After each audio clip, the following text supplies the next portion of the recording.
Buenas, todo el mundo. Es un placer estar aquí hoy, particularmente porque hoy ha ocurrido algo maravilloso en la ciudad de Nueva York.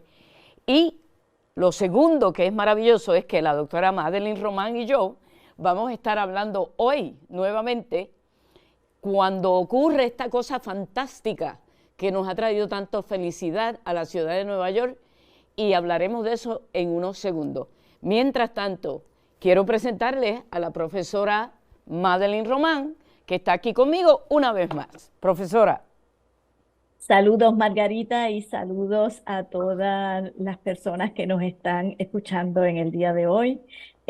Comparto tu júbilo, me parece que hoy es un día histórico, como sabemos, y todo lo que ha pasado hoy reviste una enorme relevancia, particularmente con los temas que hemos estado discutiendo nosotros aquí. Así que en ese sentido me parece que hemos sido afortunadas de tener este programa en el día de hoy.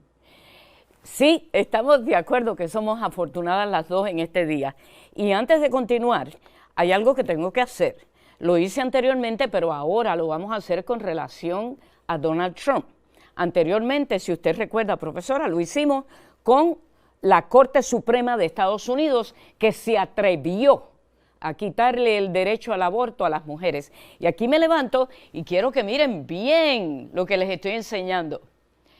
Vaginas en contra de Donald Trump. Las mujeres tenemos que tomar la conciencia necesaria para comenzar a establecer claramente que los abusos cometidos contra las mujeres tienen que detenerse de una vez y por todas. Y hoy, cuando arrestan a Donald Trump por crímenes que ha estado cometiendo por largo tiempo en la ciudad de Nueva York, hay algo que dice que comenzamos el movimiento en la dirección correcta para poder preservar la democracia en esta nación. Así que, Donald Trump, vaginas en contra tuya, prepárate, que venimos. Profesora, esa era mi introducción de hoy. Como sabe, arrestaron a Donald Trump y quisiera que hiciera algún comentario directo al respecto. Sí, me parece, como dije anteriormente, Margarita, y otros muchos sectores y personas lo han dicho, hoy es un día histórico, porque ciertamente, como ha sido planteado, es la primera vez que se le formulan cargos criminales a un expresidente de Estados Unidos. Es interesante también el hecho de que la formulación de cargos, en principio, formalmente, podría pensarse como un asunto, entre comillas, menor en relación a otros muchos cargos susceptibles de serle formulados a Donald Trump y a todos los esfuerzos jurídicos y políticos que se han llevado a cabo en esa dirección. Pero me parece a mí que es una prueba de fuego en el sentido de que este caso es una oportunidad que tenemos para ver hasta qué punto la democracia en Estados Unidos y el sistema legal es capaz de autorrectificarse, ¿verdad? Y moverse en la dirección de reivindicar toda esa serie de denuncias y de casos que a todo lo largo y ancho del periodo donde Donald Trump estuvo bajo la presidencia de Estados Unidos y posterior a eso se fueron suscitando. Así que es un caso, me parece complejo, todo está por verse, pero en mi caso particular, yo voy a apostar a que efectivamente la posibilidad de que eso se dé se va a hacer realidad. Finalmente llegamos ahí, profesora, definitivamente. Muchas personas en los Estados Unidos y en Puerto Rico creían que a este hombre jamás lo iban a traer a las cortes de esta nación. Yo, por el contrario, siempre he estado segura de que eso va a suceder así. Y el último caso que se va a ver en las cortes va a ser el caso de traición a esta nación, donde ese hombre provocó, orquestó, planeó un golpe de Estado a esta nación el 6 de enero. En este instante quiero traer el siguiente punto. Este individuo, junto con muchas otras cosas que han ido pasando en nuestra nación, han debilitado la democracia y nuestra fe en lo que podríamos llamar una constitución, lo que podríamos llamar igualdad, equidad, lo que podríamos llamar una nación donde todo el mundo participa por igual. Y esto que ha pasado en nuestra nación no es simplemente algo que tiene que ver con Donald Trump. Él es simplemente un síntoma más de lo que está pasando. En estos momentos quiero traerles un video que presentó MSNBC para que sigamos hablando sobre aquello que comenzamos sobre la Constitución, cómo se creó la Constitución en Estados Unidos y poder movernos a lo que trajo la profesora con las compañeras abogadas de Puerto Rico, al asunto de por qué el sistema carcelario no va a resolver los problemas que las mujeres tienen y tenemos que alejarnos de ese feminismo carcelario que no va a traer nada bueno para nosotros. Por tanto, aquí les dejo con el video. The founding fathers were affluent men, some of them slaveholders, and none of them had wives who had jobs. So they wrote a constitution for affluent men like themselves. As if in the spirit of Hallmark greeting cards, they used really exaggerated language, which they absolutely did not mean. The first words of the Constitution are, "We the people of the United States, in order to form a more perfect union." It sounds much grander than it was. We the people did not mean all the people in the place they were calling the United States. They were not including in We the People the members of all the tribes who were murdered or relocated to make room for these people in the We the People phrase. We the people did not mean women. We the people did not mean slaves. We the people only meant affluent men who wrote the phrase We the People.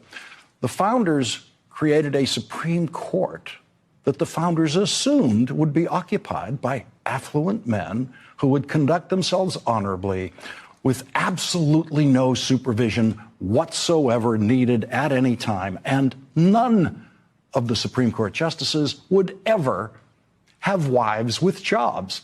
The founders certainly never expected a Supreme Court justice to have a husband because, of course, they never expected women to ever have the right to vote or the right to work in any of the jobs the founders were writing into the Constitution. Ahí lo tenemos. Ese es el punto, precisamente. Si ustedes recuerdan, hicimos unos capítulos donde bregamos con la Constitución de los Estados Unidos, que muy dispuestamente la abogada, jueza y fiscal Migdalia Maldonado estuvo presente conmigo discutiendo estos asuntos. Y si ustedes recuerdan, lo que acaba de decir Lawrence, lo dijimos nosotros aquí primero, antes que lo dijera él.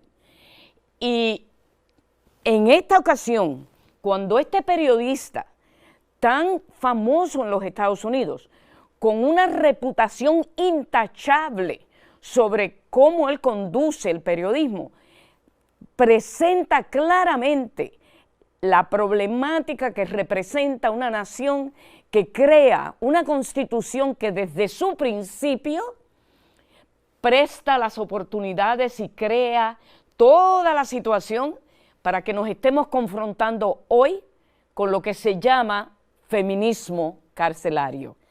Y con esto voy donde la profesora Román para que regresemos a la discusión que tuvimos con las profesoras de Puerto Rico, con las abogadas de Puerto Rico que estuvieron en nuestro último programa. Profesora, el piso es suyo. Gracias, Margarita. Me ha gustado muchísimo que hayas traído este video, porque ciertamente, como tú dices, es una oportunidad para nosotros efectivamente comunicar aquí que eso era precisamente la denuncia y la reflexión que estábamos teniendo en programas anteriores y que vuelve sobre el tema principal que estamos discutiendo cuando discutimos el documento de la Constitución, lo que tiene que ver con la violencia de la ley. Seguimos en el tema amplio de la violencia de la ley. Y como habíamos dicho en programas anteriores, esa violencia de la ley se da no solamente por lo que la ley incluye, sino por lo que la ley excluye, como bien está planteado en el video, cuando el documento de la Constitución dice "we the people". Evidentemente, aunque es un discurso que tiene una pretensión universalista, pretende contemplarnos e incluirnos a todos, se monta sobre un dominio de exclusión. Ya sabemos, lo hemos discutido una y otra vez, todos los sectores históricamente excluidos y los que al día de hoy siguen estando excluidos de esa pretensión universalista del derecho.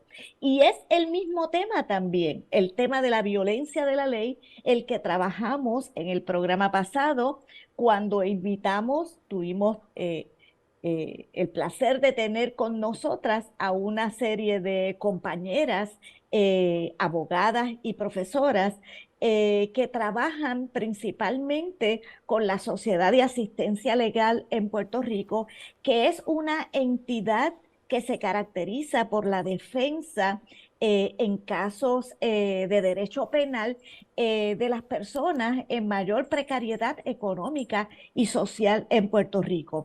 Y ese programa para mí fue un programa extremadamente importante porque lo que ellas hacen es una serie de denuncias sobre los efectos catastróficos del abordaje asumido por ese sector del feminismo que pretende asumir una postura que se representa como una vertiente hegemónica del feminismo y que tiende en la dirección de tratar de encontrarle una solución penal al problema de la violencia contra las mujeres, criminalizando, legislando, favoreciendo legislación cada vez más punitiva y represiva. Así que, En este momento, profesora, Margarita. quiero señalar que todo eso que usted está diciendo ahí, de la violencia de la ley, Donald Trump y sus secuaces nunca han hablado de la violencia de la ley contra los pueblos en las diferentes partes que hay en Estados Unidos. Pero ahora, cuando él es el acusado, cuando él es el que se tiene que parar para responder a los crímenes que ha cometido, ahora esta nación utiliza, de acuerdo a él, una violencia nunca antes vista, porque es la primera vez que un presidente de los Estados Unidos es traído a justicia y lo están poniendo en un lugar donde se le va a juzgar. La diferencia es que la justicia en este caso está basada en cosas factuales, en prueba, en casos que él creó, fabricó, compuso.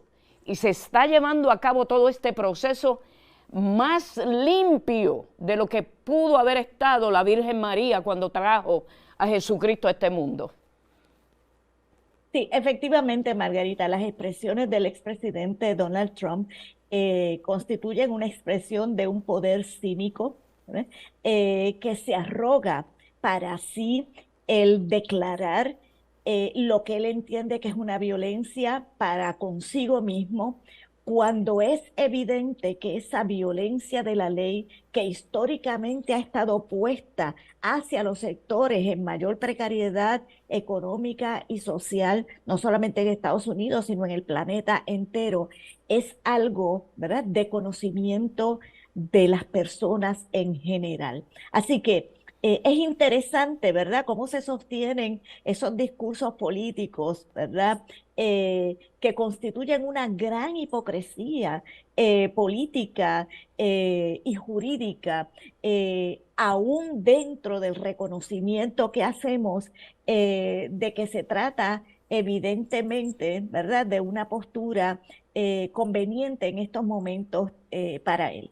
Así que Pienso yo que el programa pasado, las colegas que estuvieron con nosotras en el programa nos brindaron la oportunidad de ver los sectores a los que verdaderamente recae esa violencia de la ley y también nos dieron la oportunidad de seguir sopesando, analizando aquí junto con la audiencia los efectos, eh, como dije anteriormente, devastadores de el quehacer del feminismo punitivo y carcelario en Puerto Rico. Así que seguimos con el tema de la violencia de la ley. Hay muchos asuntos que estuvieron planteados la vez pasada, muchas discusiones que tenemos que darle continuidad.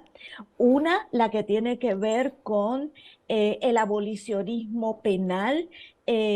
¿Por qué hemos caído en ¿Por qué y cómo hemos caído en cuenta de que efectivamente la cárcel es un mal social y que la justicia no tiene nada que ver con el derecho retributivo, sino que hay justicia cuando nos disponemos a asumir las posibilidades de reparar el daño causado?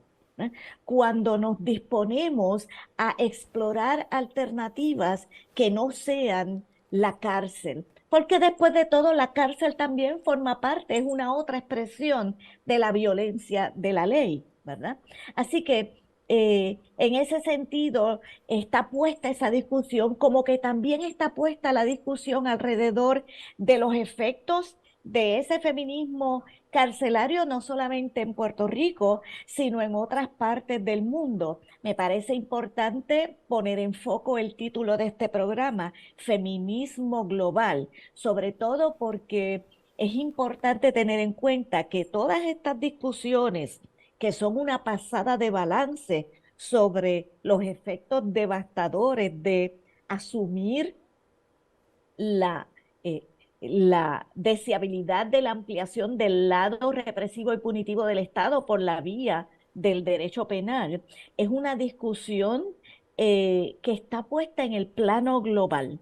Está puesta en Europa, está puesta ahora con mucha fuerza en el contexto español, ha estado puesta por muchos años en el contexto latinoamericano. Así que podríamos decir que han habido multiplicidad de registros y multiplicidad de maneras en que distintos sectores en distintas partes del planeta han abordado este asunto.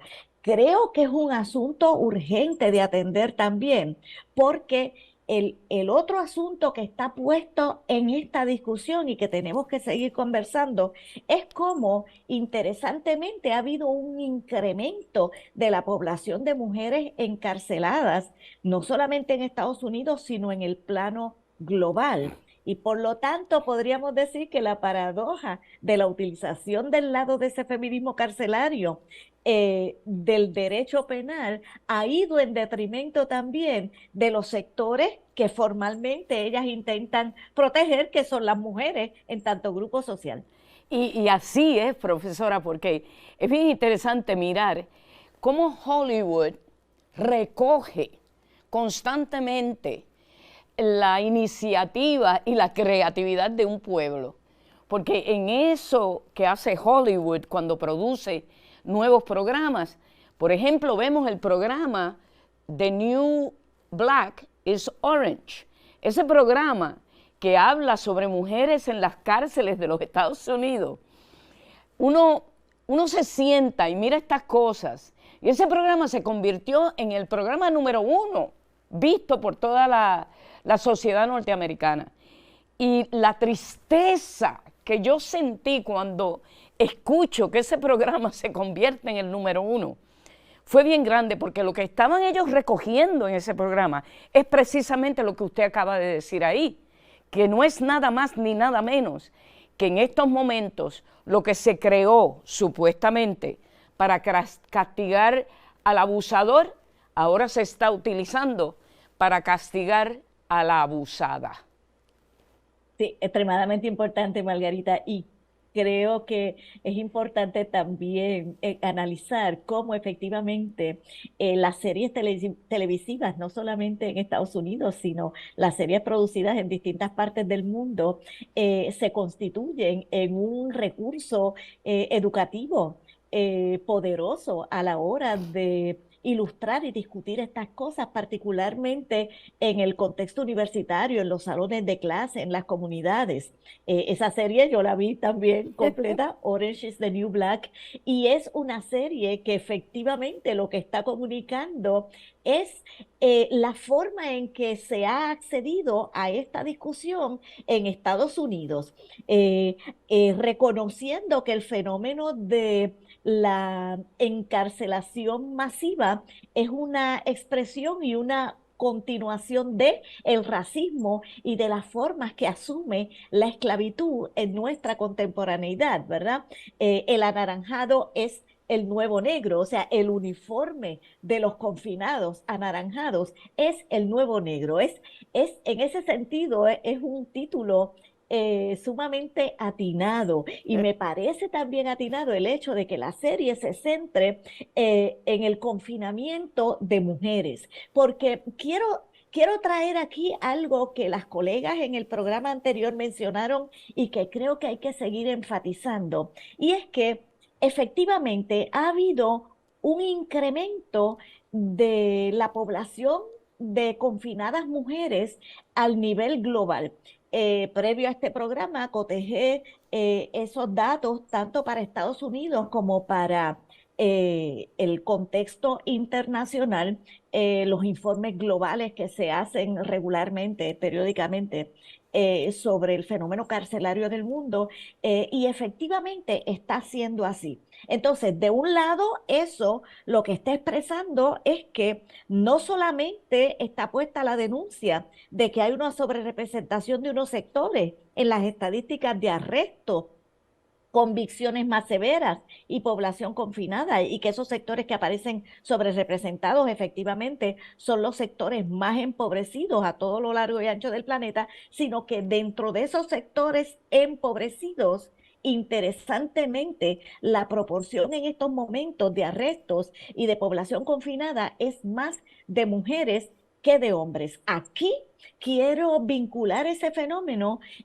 con otro asunto que denunciaron las colegas la vez pasada y que quizás se perdió en las muchas cosas que tuvimos que reflexionar, ¿verdad? Tenemos un programa ambicioso, queremos reflexionar sobre muchas cosas a la misma vez. Pero la Y es ambición cuando es ellas buena, la señalaban. ambición es buena, Oh, claro que ¿ok? sí, claro, tenemos que ser ambiciosos cuando la ambición nos lleva precisamente a propiciar hacer del conocimiento un bien común de la humanidad, ¿verdad? Es Perfecto. una ambición buena cuando el deseo se mueve en la dirección de socializar y de compartir los saberes y las ideas, no que tenemos nosotras solamente, sino muchísima gente en el mundo, ¿verdad? Como hemos dicho en otros programas, leemos para saber que no estamos solos. Pero lo que quiero rescatar de esa conversación pasada fue cuando estuvimos discutiendo cómo ¿verdad? Los mandatory laws, ¿verdad? Que se fueron produciendo a raíz de esa incursión de ese feminismo carcelario en la búsqueda de soluciones penales, de mayor legislación para lidiar con este problema de la violencia de género. Tenemos entonces una ley que establece que si hay una denuncia, una llamada telefónica, una comunicación denunciando una situación de violencia de género, la policía está obligada a arrestar a alguien. Lo paradojal de este asunto es que, interesantemente, hay una tendencia en estos momentos, que es lo que estamos viendo, donde las mujeres que son las víctimas, ¿verdad? Que muchas veces son las que generan incluso la llamada telefónica para denunciar esta situación, son las que terminan siendo arrestadas. Así que, por un lado está puesto eso, y también estaría puesto la urgencia de mirar cómo el sistema legal reproduce la lógica binaria, las relaciones de género, en la medida en que como tendencia sabemos, y eso es parte de las aportaciones de estas compañeras que trabajan en la Sociedad de Asistencia Legal en Puerto Rico, la denuncia en torno a que como tendencia las mujeres reciben adjudicaciones más severas que los hombres. Así que por todos lados que se mire, hay un incremento de la población de mujeres porque efectivamente las mujeres que son confinadas forman parte de esos sectores mayormente empobrecidos, pero dentro de eso hay una tendencia en estos momentos de un incremento del confinamiento de mujeres, una práctica diferenciada por parte de la policía, donde aun cuando el caso es donde muchas mujeres se constituyen, entre comillas, en víctimas, ¿verdad? Hemos problematizado también esas categorías de víctima-victimario, pero formalmente en víctimas de un incidente X, paradojalmente las arrestan a ellas y por otro lado, ¿verdad? La otra parte importante de este trayecto, donde esas mujeres muchas veces reciben adjudicaciones más severas, por lo tanto, mayor tiempo de prisionización y de confinamiento. Así Aquí, que, aquí quiero señalar una pequeña cosa. Cuando esto está sucediendo y hay un aumento que lo notamos a nivel mundial y a nivel local, donde quiera que estemos, con relación a las mujeres siendo arrestadas en el momento que se llama por asuntos de violencia doméstica. Cuando usted menciona todo esto, a mí me llama la atención lo siguiente, que también ha habido otro fenómeno dentro de las cárceles, donde mujeres están embarazadas, paren esos niños, y esos niños no son atendidos por todas aquellas fuerzas que existen, por ejemplo, en Estados Unidos, que están llamando para impedirle a las mujeres el derecho a controlar su cuerpo. En muchas ocasiones se ha hecho público que muchas de estas mujeres prisioneras que salen embarazadas dentro de las cárceles han sido violadas por los guardias que están encargados de crear la paz y el orden dentro de esas cárceles. Quería llamarle a usted la atención de este pedacito, porque es otro byproduct de lo que crea este tipo de resolución al problema de la violencia doméstica, que es más violencia del Estado hacia los individuos. Quería llevarle eso a su atención. Sí, y extremadamente importante ese punto, Margarita, sobre todo porque lo que está puesto es mirar la paradoja de un feminismo que recurre al Estado cuando el Estado es una otra expresión y otra modalidad de ese sistema de dominación masculina o de ese sistema patriarcal. Por lo tanto, cuando decimos que la cárcel es también otra expresión de la violencia de la ley, es una expresión de la violencia de la ley que adquiere unas formas particulares en relación a las mujeres en tanto grupo social. Por ejemplo, el asunto de los niños aquí es un asunto central. Casi nunca cuando los hombres son arrestados, nadie dice, ay bendito, pobres niños que se han quedado huérfanos sin padre. Sin embargo, cuando las mujeres son arrestadas, inmediatamente sale a relucir el asunto de la maternidad. Ay, bendito, esos niños que se van a quedar solos.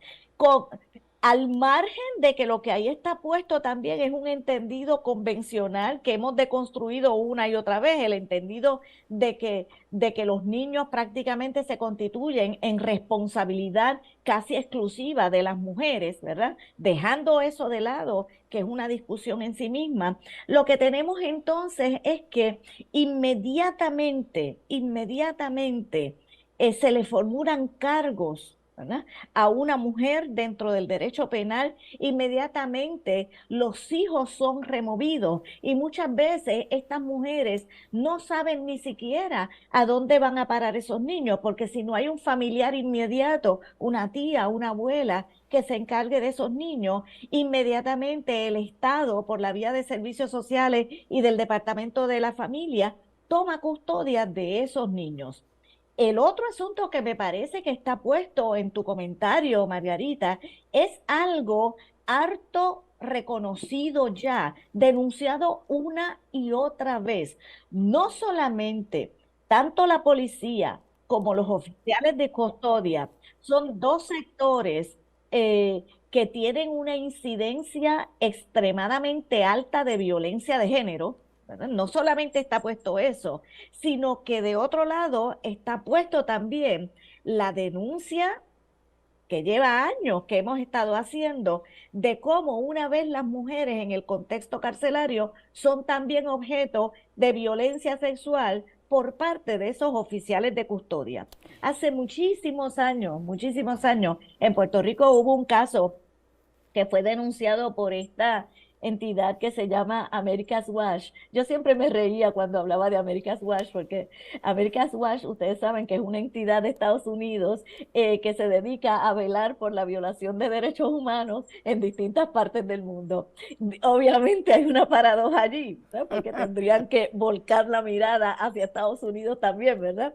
Pero de todos modos, el caso fue un caso que se denunció en Puerto Rico y recorrió el mundo. Esta denuncia hace más de 15 o 20 años que pasó, y fue de una mujer que cayó presa en una cárcel en Puerto Rico por un error en la traducción de una formulación de cargo. Esas cosas pasan en Puerto Rico, del inglés al español. Ella queda confinada en una cárcel y ella presencia la violación de otra de las confinadas por parte de un oficial de custodia. Afortunadamente ella aclara su caso, ¿verdad? Se aclara que fue un error el haberla encarcelado a ella, pero cuando ella sale inmediatamente, ella se comunica con America's Watch y esa denuncia recorrió el planeta entero. Lo importante para mí también cuando uno mira ese caso es caer en cuenta de que muchas veces esas denuncias se representan como una anomalía, como un asunto que ocurre de manera excepcional en las cárceles, cuando en realidad lo que está puesto es que eso forma parte del diario vivir, ¿verdad? De la vida cotidiana en las distintas cárceles del mundo, con sus, ¿verdad?, particularidades y por las diferencias entre regiones del planeta. Ciertamente hay unas cárceles de condiciones que están en condiciones más infrahumanas que otras, y eso es una discusión también importante. Quiero preguntarle aquí a usted. Usted tiene conocimiento, ¿verdad?, de la data que existe que corrobora esta cuestión de mujeres siendo violadas dentro de las cárceles en el mundo entero, no es en un sitio en particular. Existe esa data, ¿correcto? Que indica eso. Esa data, y es una data que sale constantemente en informes a propósito del feminismo global. Eso es una discusión globalizada, sale en informes de las Naciones Unidas y sale también en informes de entidades globales que le siguen la pista al fenómeno carcelario a todo lo largo y ancho del planeta. Así que esos son datos enteramente constatables con una sola visita, ¿verdad? Que usted haga y ponga tal tema en la internet, ¿verdad? Es una información que está puesta allí y disponible para todos. Y aquí, doctora, es donde tenemos nosotras y los que nos escuchan, los que nos ven, tenemos que empezar a pensar un poco más con claridad sobre qué es la violencia, cómo esa violencia surge, por qué el Estado constitucional tiene violencia y parte de su naturaleza es esa violencia. Y cuando hablamos en este programa y cuando el vídeo que pusimos de Lawrence señala claramente que cuando se crean las constituciones, si esas constituciones son creadas por aquellos que son los mismos que perpetúan la violencia contra los demás seres humanos de una nación, ¿cómo tú no vas a revisar la idea de que lo judicial en estos países va a resolver el problema de la opresión de la mujer utilizando las cárceles, las cortes y los métodos que hasta este momento se han puesto sobre la mesa que no funcionan. Profesora. Sí, Margarita, yo creo que ahí hay una paradoja mayor y estamos convocados todos a asumir una reflexión profunda sobre el por qué continuar con una práctica y una subjetivación que sabemos que no nos fortalece como sociedad, sino que al contrario nos debilita. Y lo digo de esa manera porque habrá quien nos esté escuchando que diga que bueno, si las condiciones carcelarias no son las mejores, si hay condiciones infrahumanas en esas cárceles, pues bueno que les pase. Ellos se lo merecen. ¿Por qué violaron la ley? ¿Por qué hicieron lo que hicieron? Pero siempre es importante tener en cuenta dos cosas: lo que hay detrás del castigo, lo que hay detrás del derecho penal, lo que hay detrás del principio de la retribución ojo por ojo y diente por diente, es solamente venganza. Y el problema con la venganza es que nos debilita como sociedad, porque la humanidad de la humanidad se constata por el trato que damos a los que han hecho el mayor daño. Y eso es un asunto importantísimo a tener en cuenta. Y también porque al nosotros obsesionarnos tanto con la venganza, con la retribución, con el ojo por ojo destinado a la persona que supuestamente hizo un daño, estamos dejando de lado el que el sistema lo que hace es representar los problemas sistémicos y estructurales de estas sociedades como si, as if, fuesen problemas individuales, fuesen de las personas en su carácter singular. En ese sentido, lo que hacemos es criminalizando la pobreza, criminalizando la desesperanza de la gente, criminalizando la mala suerte de la gente en lo que tiene que ver con los servicios que son bienes de consumo colectivo, como lo puede ser el ámbito de la salud, de la educación. Por lo tanto, en ese sentido, lo que está puesto es una gran tarea, la tarea que tiene que ver con reconocer también la necesidad de movernos hacia la reparación. La clave aquí es el concepto de reparación y también la clave aquí es el concepto del perdón. Pero no hablo de un perdón religioso, sino hablo del perdón tal y como lo discutió la filósofa política Hannah Arendt y lo discutió porque ya murió también el filósofo Jacques Derrida cuando dice algo que parece ser una paradoja. Jacques Derrida dice que solamente es susceptible de ser perdonado lo imperdonable. Me detengo en ese asunto, ¿verdad? Me detengo en ese asunto, porque cuando la gente perdona, ¿verdad? Pero el asunto es perdonable, pues no cuesta mucho, ¿verdad? Como dice hasta el bolero, sería fácil, ¿verdad?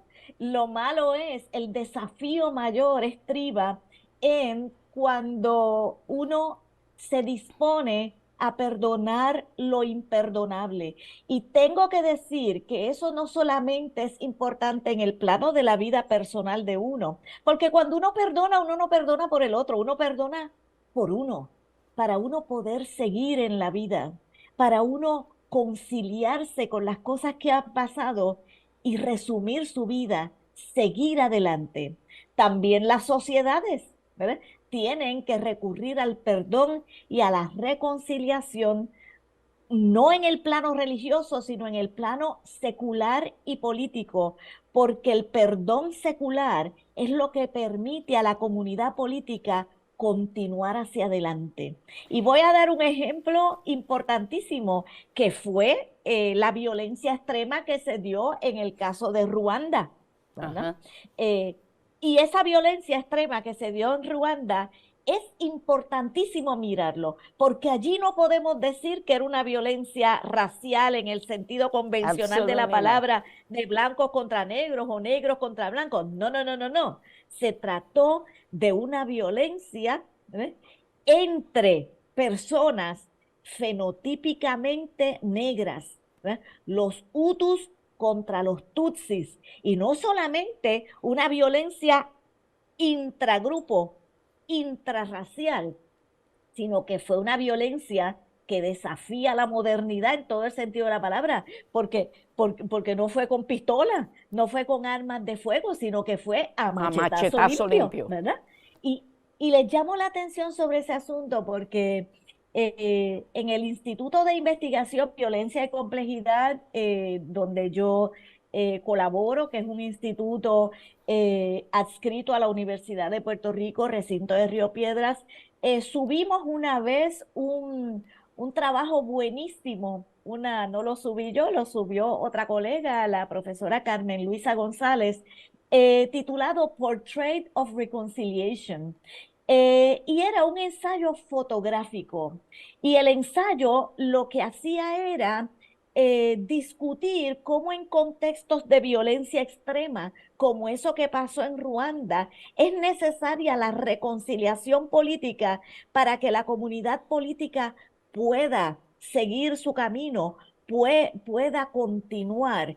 Y el ensayo es un ensayo hermoso desde mi punto de vista, porque lo que discutía en fotografías, presentando fotografías, es como los Hutus, la forma en que se llevó a cabo la reparación social fue eh, construyendo, buscando maneras de reparar al menos parcialmente los daños cometidos. Y así un vecino de una comunidad Hutu se acerca a una mujer que perdió a su esposo en ese contexto de violencia extrema, y este hombre Hutu le construye una casa para ella y para sus hijos en señal, ¿verdad?, de su disposición a reconocer el daño cometido.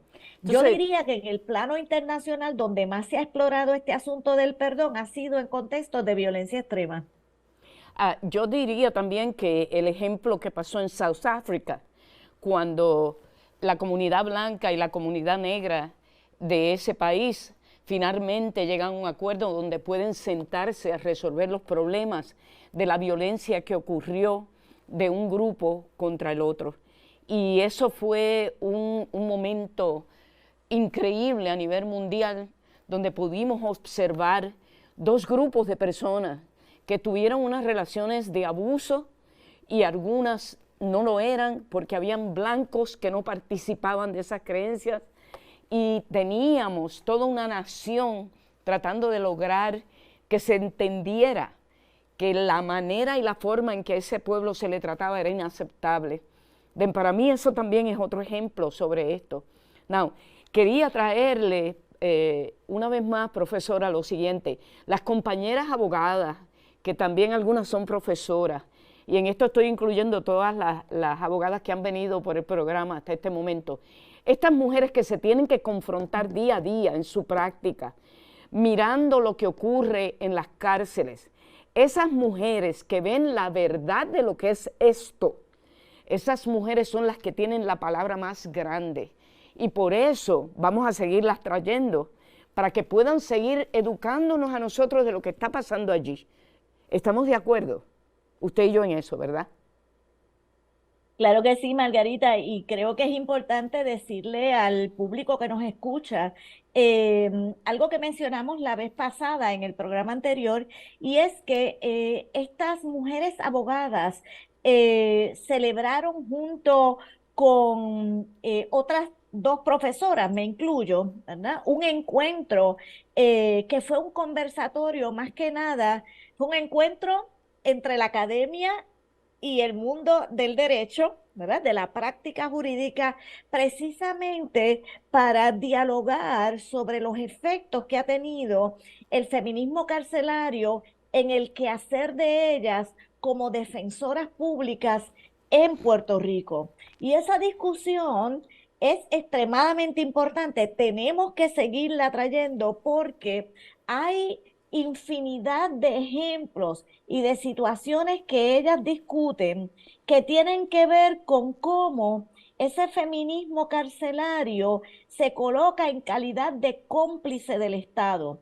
Y se coloca en calidad de cómplice del Estado porque lo que hace es promover el que las mujeres que han sido víctimas de una violencia de género X se asuman justamente como víctimas, entiendan que solamente pueden reivindicarse y pueden solucionar su problema a través del derecho penal, formulándole cargos a las personas, a los hombres mayoritariamente, que han incurrido en esa violencia. El problema, por un lado, es que al fomentar eso del lado, ¿verdad? A las mujeres, digamos, comunes y silvestres, ¿verdad? Se colocan en alianza tácito con las respuestas estatales para bregar con ese problema, que es más criminalización, leyes más severas, mayor confinamiento, pero además han tenido un ojo ciego frente al hecho de que hay una gran cantidad de mujeres que muy profundamente no quisieran y no desean optar por buscarle una solución penal. Al contrario, están tratando de encontrar una solución civil. El problema es que en vez de soluciones civiles, porque la pregunta que uno tiene que hacerse es ¿qué podemos construir en sustitución de las cárceles? ¿Qué podemos construir en aras de asumir el proyecto de reparación del tejido social, ¿verdad? Pues al hacerlo, dejan de lado la escucha, ¿verdad? La escucha detenida respecto a la que las mujeres comunes y silvestres desean o interesan hacer en esos casos en particular. Yo diría, ¿verdad?, en este momento, que una de las cosas principales es, si yo no comienzo a entender ya que cuando se crea el sistema legal, cuando se crea toda la estructura basada en lo judicial, si yo no puedo llegar a entender que esas estructuras se crearon por unos intereses de la propiedad privada, por unos individuos que entendían que los intereses que se iban a proteger eran los intereses de ellos, no los intereses de nadie más, los intereses de las mujeres, de los hombres negros, de los hombres blancos pobres, los intereses de los nativos de esta nación. Esos intereses no iban a estar vistos, tomados, redactados, reflejados en esa Constitución. Por tanto, nosotros tenemos ya que llegar al punto de entender que no podemos continuar comprando la idea de que simplemente la democracia que tenemos en este momento es la única democracia que podemos tener. Eso es una falsedad. La democracia puede ir en crecimiento, pero depende de nosotros cómo miremos el asunto que queremos resolver. Si yo miro el sistema judicial que hay aquí como producto de un árbol que estaba envenenado, yo voy a entender que ese producto tengo que cambiarlo para que entonces deje de estar envenenado. Y el mejor ejemplo que puedo dar aquí, doctora, es el siguiente. Yo no puedo entender a quién se le puede ocurrir que a una niña la viole alguien, quede embarazada, y si la niña tiene que buscar un aborto, la vas a convertir a ella en un criminal y la vas a meter presa. Eso está sucediendo aquí en Estados Unidos, está sucediendo en los diferentes estados. Y en este momento en que tenemos que empezar a hablar de algo distinto, ¿Cómo podemos lograr paz, justicia, equidad? No es metiendo preso a la gente, no es impidiéndole a una niña que ha sido violada, que no pueda adquirir el aborto necesario para que en el futuro esa niña tenga una oportunidad de crecer saludable. Nos estamos acercando al final y quiero que nos dé las últimas palabras suyas. Le doy 2 minutos. Bueno, Margarita, voy a utilizar esos 2 minutos para detenerme en la reflexión sobre la democracia.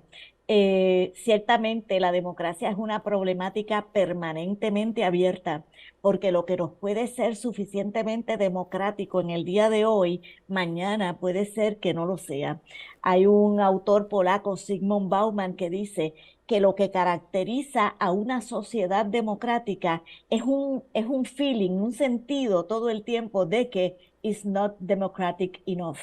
O sea, siempre podemos ser más democráticos, pero también creo, y yo en ese sentido tengo una lectura esperanzadora y positiva, de que la democracia tiene capacidad de autorrectificarse, de rectificarse a sí misma, y se va rectificando a medida que en el proceso de discutir estas cosas nosotros encontramos, como decía aquella canción de salsa de un cantante puertorriqueño, Gilbertito Santa Rosa, que dice, ¿verdad?, que podemos encontrar cosas nuevas. ¿Y esas cosas nuevas serán qué? La felicidad, la paz. Usted me contesta. Bueno, yo diría que lo que estaría puesto sobre todo es una sociedad que entendamos que sea más justa. El otro día vi un video donde el filósofo afroamericano Cornel West decía que el amor es el rostro, que la justicia es el rostro que exhibe el amor en el espacio público. Me encantó esa frase, me parece maravillosa, Es porque precioso. ciertamente, como habíamos dicho en alguna ocasión, es posible querer a más de uno, es posible querer a unos pocos, a lo que no podemos querer es a la muchedumbre, y por eso existe la política y dentro de ella la aspiración democrática. Pues en este momento, profesora, estoy muy excitada del próximo programa, donde vamos a traer nuevamente compañeras que trabajan en el sistema de asistencia legal en Puerto Rico. Vamos a estarlas trayendo de 2 en 2, porque son muchas, y estamos muy felices de que sean muchas, no que queremos que sean pocas. Las vamos a estar trayendo de 2 en 2, y en el próximo programa que vamos a tener, la profesora y yo vamos a estar aquí acompañadas por 2 de esas compañeras. Y esas compañeras que vendrán es en la misma calidad de la que estuvieron la última vez, porque son mujeres que su trabajo es allí donde el fuego está prendido, donde la olla está hirviendo, donde están arrestando individuos y los están adjudicando a meterlos en cárceles, porque la sociedad no está encontrando la solución a los verdaderos problemas que nos estamos confrontando. Ningún niño nace para ir preso. Ningún niño quiere estudiar para ser un criminal. Las niñas no nacieron para simplemente estar atendiendo algo en la casa y cuando a alguien se le ocurra cometer violencia doméstica contra ellos, que ambos terminen presos. Toda persona que se junta con otra por el amor, se junta porque quiere crear un mundo de paz y un mundo mejor. Por tanto, el que piense que meter preso a los individuos en los casos de violencia doméstica, por ejemplo, va a resolver algo, eso no va a resolver nada. Y el problema se tiene que tratar con un sistema que entienda que la libertad es sagrada y que cuando nosotros mismos tenemos un comportamiento que pone en peligro esa libertad, tenemos que buscar soluciones diferentes a que sean meter preso a los individuos. Despídase en este momento, doctora, tiene un minuto y me le dice adiós a todo el mundo. Muchísimas gracias, Margarita. Y nada, estoy tan entusiasmada como tú con lo que va a ser nuestro próximo programa. Así que hasta pronto. Estamos muy excited ambas. Y yo, por mi parte, me voy a despedir en este momento con lo siguiente. Yo no quiero dejar ir el asunto de Donald Trump. Este asunto de Donald Trump es muy importante que nuestra nación lo entendamos. Los crímenes que este individuo ha cometido son crímenes de muchos años atrás, que nunca fue juzgado por ellos. Son crímenes que hoy están directamente conectados a un atentado de acabar con la democracia en esta nación.